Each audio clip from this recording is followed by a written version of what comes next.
সেই যখন আমি একেবারে ছোট ছিলাম, আমাদের ৮ পৌড়ে ৮ চালা মাটির রান্নাঘরে দেখতাম দিদা জোগাড় করে আনতো উঠোনের পুঁই মাচা থেকে 2টো পুঁই শাকের ডাঁটা, সাথে জুটত ছোট্ট একটা মিষ্টি কুমড়ো। উঠোন থেকে নিয়ে আসতো 2টো পটল, একটু আলু। আজও আমি দেখুন কেটে নিয়েছি পুঁই শাকের ডাঁটা, একটু মিষ্টি কুমড়ো, একটু পটল আর একটু আলু, সাথে টমেটো, কাঁচা লঙ্কাও কিন্তু কুচি করে নিয়েছি। ব্যাস, মশলায় নিয়েছি একটু লবণ, হলুদের গুঁড়ো আর একটু লঙ্কার গুঁড়ো, নিয়েছি ডালের বড়ি আর একটু 2টো শুকনো লঙ্কা, কুচি করে নিয়েছি একটু পেঁয়াজ, গ্রেট করে নিয়েছি একটু আদা আর একটু রসুনও কুচি করে নিয়েছি। এবার তেল গরম করার পালা। তেল গরম করে বড়ি ভাজতে হবে। বড়িটা কিন্তু হালকা করে ভেজে নেবেন, যেন পুড়ে না যায়। নমস্কার প্রিয় দর্শক, কেমন আছেন সবাই? আশা করি সবাই খুব ভালো আছেন। আপনাদের আশীর্বাদে আমিও বেশ ভালো আছি। দেখুন, এদিকে আমার বড়ি ভাজা কমপ্লিট হয়ে গেলে ওই তেলেই শুকনো লঙ্কা আর গোটা জিরে ফোড়ন দিয়ে দিলাম কুচি করা রসুনের কোয়াগুলো, সাথে দিলাম পেঁয়াজ কুচি, একটু ভাজাভাজি হলে দিয়ে দিলাম টমেটো আর কাঁচা লঙ্কা কুচি। সব কিছু একটু নাড়াচাড়া করে ভাজাভাজি করার পালা। ভাজাভাজি হলেই দিয়ে দেব ডুমো করে কেটে রাখা আলু।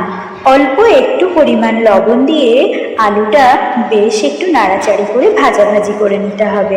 এই সমস্ত রান্নায় যদি আলুটা একটু বেশ ভালো করে ভাজা যায়, অপূর্ব স্বাদ হয় খেতে। আগে থেকে ভেজে তুলে নিলে হতো, কিন্তু আমি একেবারেই করে নিলাম।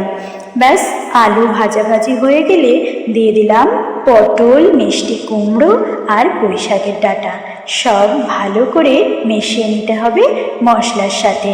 এইবারে সমস্ত সবজিগুলোকে অল্প আঁচে রান্না হওয়ার পালা।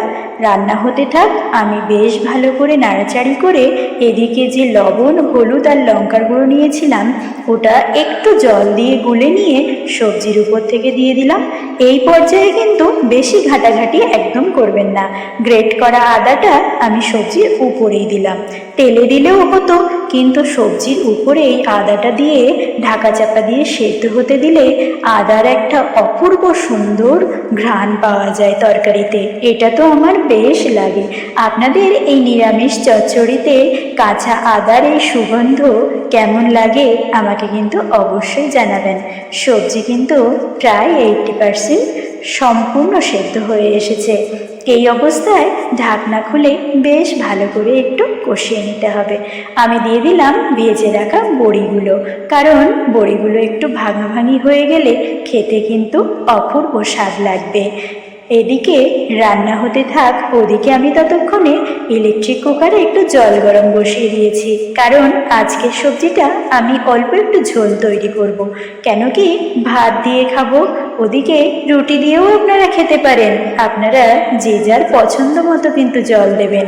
সবজি সম্পূর্ণ প্রায় সেদ্ধ হওয়ার পরে অল্প একটু গরম জল দিয়ে নাড়াচাড়ি করে আবার একটুক্ষণের জন্য ঢাকা চাপা দিয়ে রেখে দেব, যাতে সম্পূর্ণভাবে এবার 100% সেদ্ধ হয়ে যায়।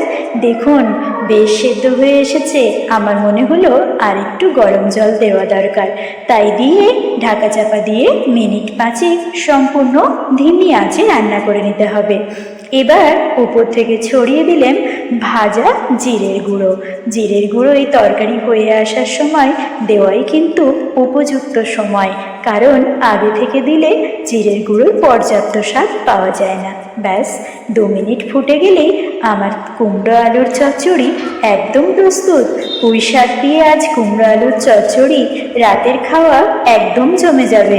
জানি রাতে পুঁই শাক খেতে নেই, তবুও আজ আমি রাতেই খাবো। দেখুন, আমার আজকে রাতের ডিনারে সাদা মাঠা কুমড়ো পুঁই শাকের চচ্চড়ি, সাথে একটু আলুর পকোড়া বানিয়েছিলাম। আমি কিন্তু খেতে বসেছি, বড়িগুলো ভেঙে গেছে, অপূর্ব সুন্দর খেতে লাগছে। আপনারাও চলে আসুন, একসাথে সবাই মিলে আজ ডিনার করব। চলুন, খাওয়া দাওয়া প্রায় কমপ্লিট হয়ে যাওয়ার পথে। গুড নাইট, সবাই ভালো থাকবেন।